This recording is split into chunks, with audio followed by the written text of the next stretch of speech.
Federal investigators are now part of the search for the cause to a deadly plane crash. 2 people died near Loveland. The U.S. Civil Air Patrol plane crashed on Saturday.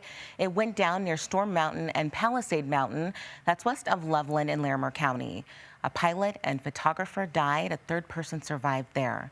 Reporter in Northern Colorado, Dylan Thomas, is live in Loveland. That is where pilot Sue Wolber often flew from. So, Dylan, you spoke to some of her friends today, and they say she was a big member of the aviation community.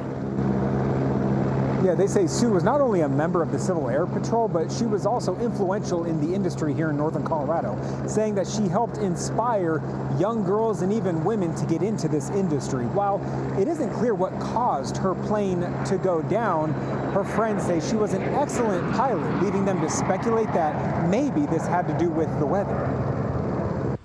Saturday morning at the Loveland-Fort Collins Airport. I first heard that there was an accident. William Snodgrass knew his friend, Sue Wolber, was at the airport that day. I knew that Sue was part of the Civil Air Patrol, and I had seen her car, so I knew that she was more than likely flying. I was very concerned. I texted her immediately when I heard, said, "I hope you're okay." But she never texted back. Sue and 2 others had been flying west of Loveland in the mountains when their plane went down. Sue and an aerial photographer, Jay Rotten, were tragically killed. A third passenger survived. And I flew with her, and we did a lot of things together. So it wasn't just the loss of someone in the community or the aviation community.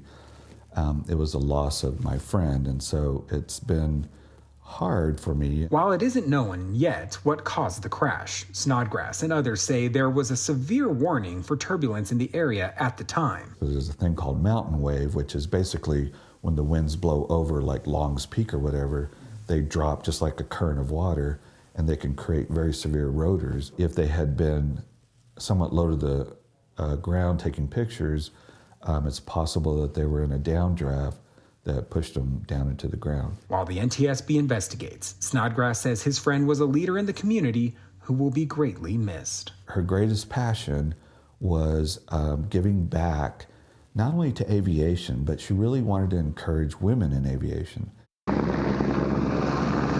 Now, Snodgrass tells us, other than her influential role here in the community, the thing that he will personally miss the most are the big hugs she would always give. He says every time they would leave each other, she would make sure to give him a hug and tell him to hug his wife as well.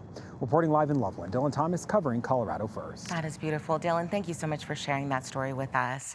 Dylan is your reporter for Northern Colorado. He'll be following this investigation. If you have a story idea for him, just call 303-863-TIPS or reach out through cbscolorado.com.